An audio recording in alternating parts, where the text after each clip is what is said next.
Now we have more plants being built in our country than at any time in history.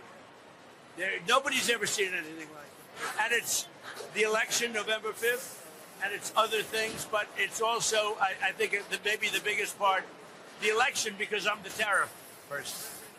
And everybody now admits that I was right on tariffs. And I hope that we win the Supreme Court case. Donald Trump is bracing for a Supreme Court verdict that could rip apart his tariff empire. The man who calls himself the tariff president now admits everything is at stake, from billions in repayments to trillions in economic chaos. Trump is warning America of disaster if the top court rules against him. Speaking from Ford's Dearborn truck plant, Donald Trump projected confidence but revealed fear. The president openly said he hopes the Supreme Court sides with him on global trade tariffs. Trump called himself the tariff person, insisting history has proven him right.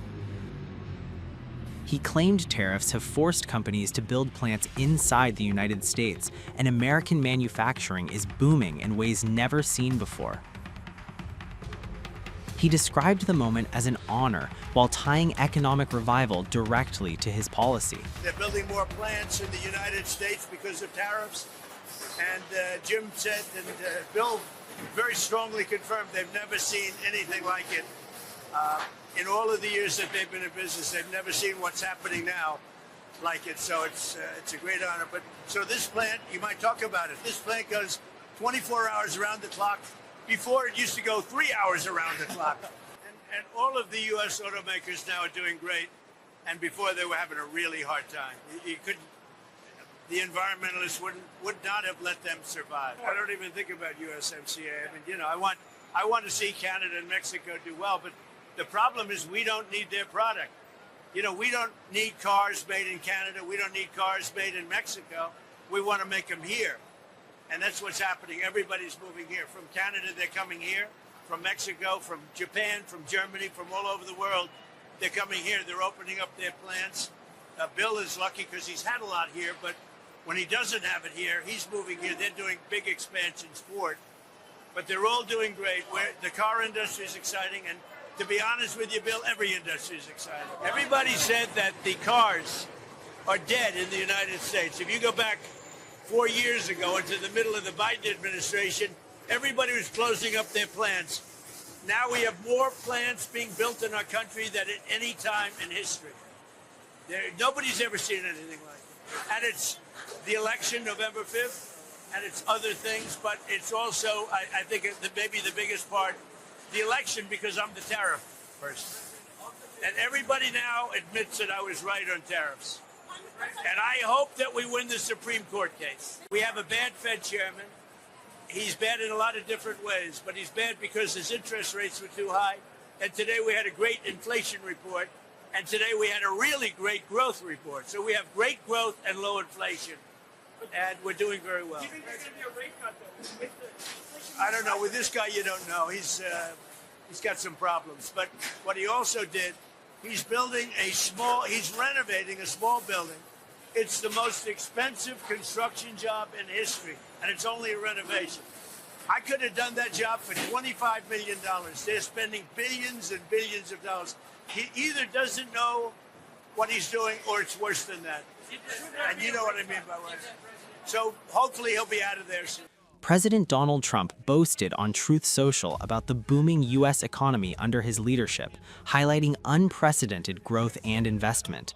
Trump declared a manufacturing renaissance, and soaring household incomes are driving GDP gains unseen in decades alongside a disinflationary boom. He noted the private sector expanding by over 5% due to record business investment, possibly the highest in history, with inflation trends improving. Trump urged investment in the U.S., proclaiming it the hottest economy worldwide as smart money recognizes the opportunity. But behind the bravado is mounting anxiety. Trump previously warned of a complete mess if the court overturns his tariffs. On social media, he bluntly declared the country would be screwed. Trump said a negative ruling would force the U.S. to repay hundreds of billions of dollars. He warned this would only be the beginning of the fallout. According to Trump, companies and countries would also demand compensation. Those demands, he said, would be tied to investments made to avoid tariffs. When those costs are added, Trump said the figure reaches trillions of dollars.